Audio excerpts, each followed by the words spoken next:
Ricardo nunca pensou que uma simples ordem mudaria o rumo de sua existência para sempre. Quando apontou para o garçom Miguel no meio da gala lotada em Lisboa e exigiu que ele cantasse para entreter os convidados, ignorava que aquela voz iria não só cativar a multidão mas também despertar emoções que ele há anos reprimia. A noite de junho brilhava sobre o terraço do Palácio de Sintra, com as luzes da cidade refletindo no rio Tejo como estrelas caídas.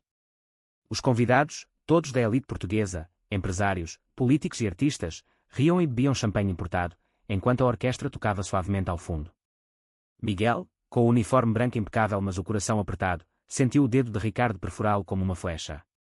Ele era apenas um empregado contratado para servir canapés, um rapaz de 24 anos vindo do interior do Alentejo, onde a família o havia rejeitado anos antes ao descobrir sua orientação.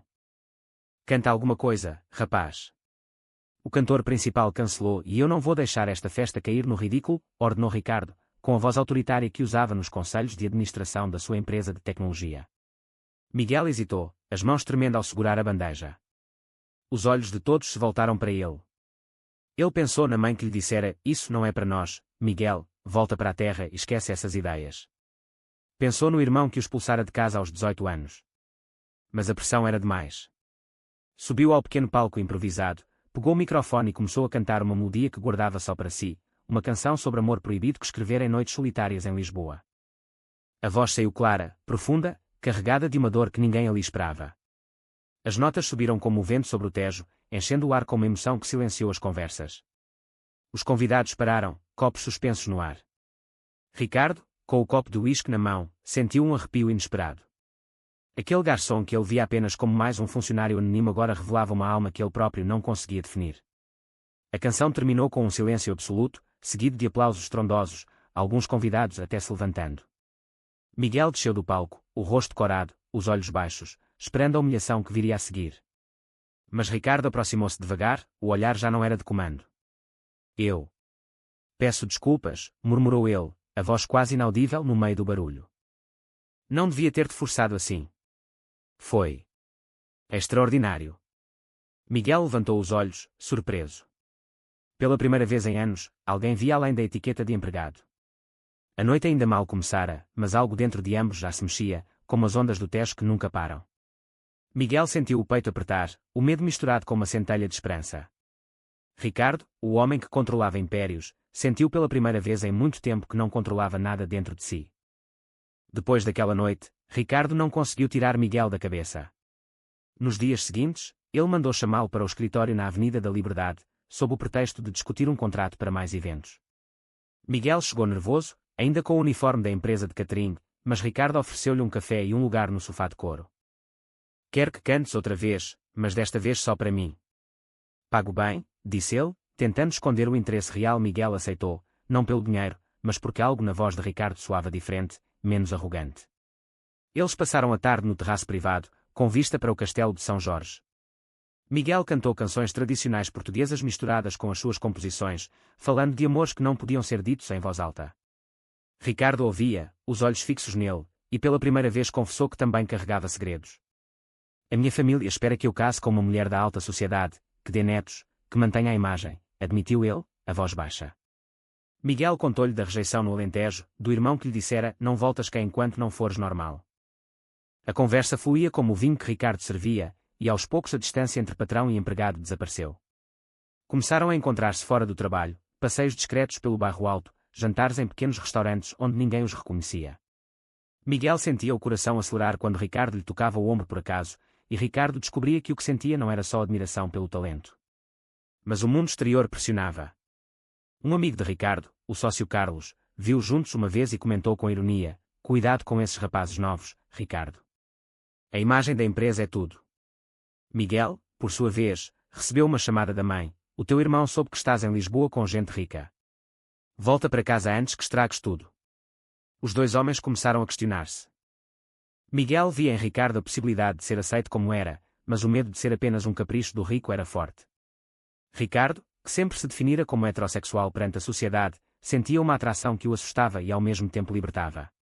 Uma noite, no apartamento de Miguel em Alfama, eles conversaram até de madrugada sobre o que significava ser homem e amar outro homem em Portugal, país que legalizara o casamento igualitário mas onde muitas famílias ainda viravam a cara. Miguel decidiu arriscar e mostrou-lhe uma canção nova, escrita sobre aquele encontro na gala. Ricardo aplaudiu sozinho, os olhos marejados. Tu mudaste-me, Miguel. Não sei como, mas mudaste. A amizade transformava-se em algo mais profundo, mas os mal-entendidos já começavam a surgir. Carlos espalhou um rumor subtil no círculo de negócios, e Miguel sentiu-se observado. Ainda assim, os dois continuaram a encontrar-se, construindo um laço que parecia forte o suficiente para enfrentar o que viria. A pressão familiar de Miguel explodiu quando o irmão mais velho, António, apareceu em Lisboa sem aviso. A mãe está doente por tua causa. Volta e esquece essas loucuras, gritou ele à porta do apartamento. Miguel defendeu-se, contando pela primeira vez a Ricardo que sofrera aos 18 anos. Ricardo, por sua vez, enfrentava o conselho de administração. Um investidor importante ameaçou retirar fundos se escândalos surgissem. Carlos, o sócio, confrontou-o diretamente: estás a brincar com fogo, Ricardo. Um garçom. E ainda por cima.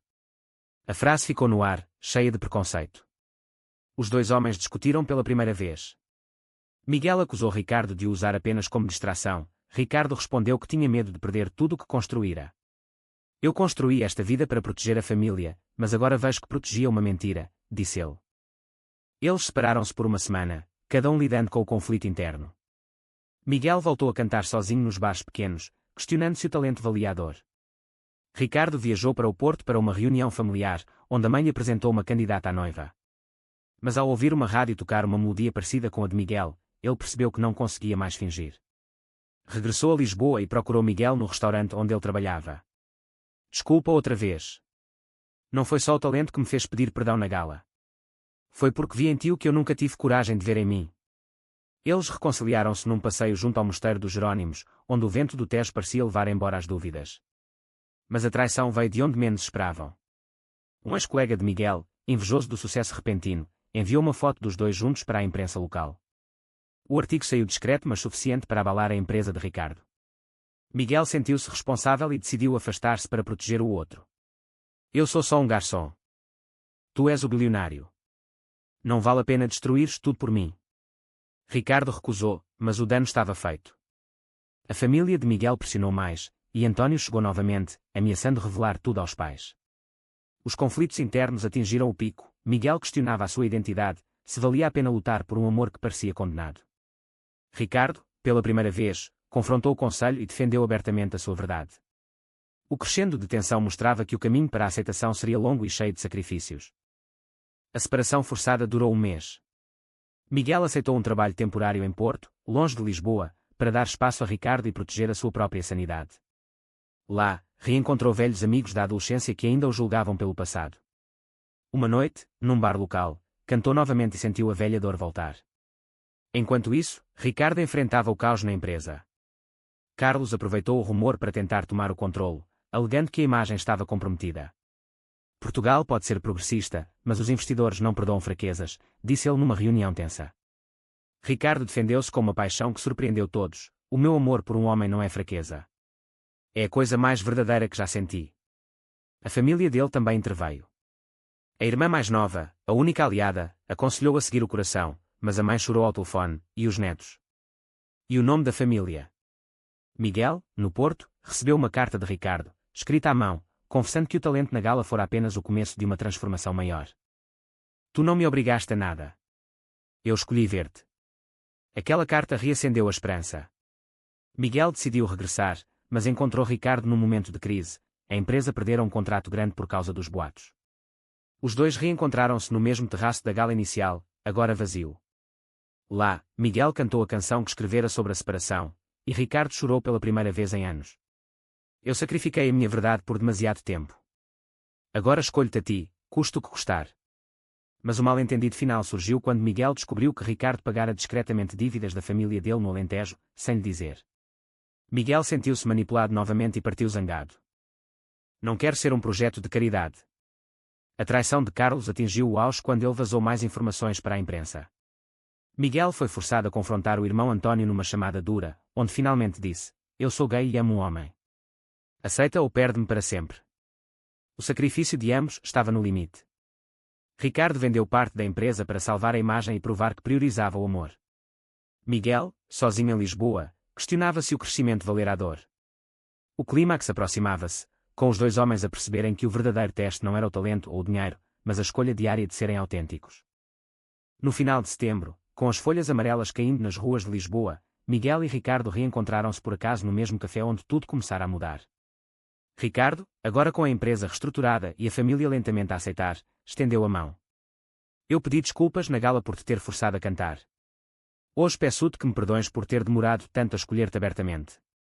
Miguel, que passara o mês anterior a cantar em pequenos festivais e a reconstruir a sua confiança, aceitou o pedido.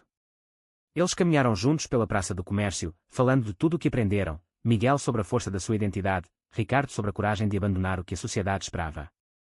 A família de Miguel, depois de uma visita surpresa de Ricardo ao Alentejo, começou a abrir-se lentamente, influenciada pelo respeito que viram no bilionário. António, o irmão, ainda relutante, admitiu que o talento de Miguel era real e que o amor dele era verdadeiro. A sociedade portuguesa, com as suas contradições, observava o casal discretamente, mas o apoio de amigos e colegas mostrou que o progresso era possível. Os dois homens decidiram viver juntos num apartamento com vista para o Tejo, onde Miguel continuava a cantar não por obrigação, mas por paixão, e Ricardo encontrava no humor uma força maior que qualquer império. O crescimento era completo, de dois homens presos em papéis sociais para parceiros que escolhiam um ao outro todos os dias. A jornada emocional terminara não com perfeição, mas com uma paz conquistada a duras penas. É verdade que o amor entre dois homens pode superar todos os preconceitos e transformar vidas. Verdadeiro ou falso?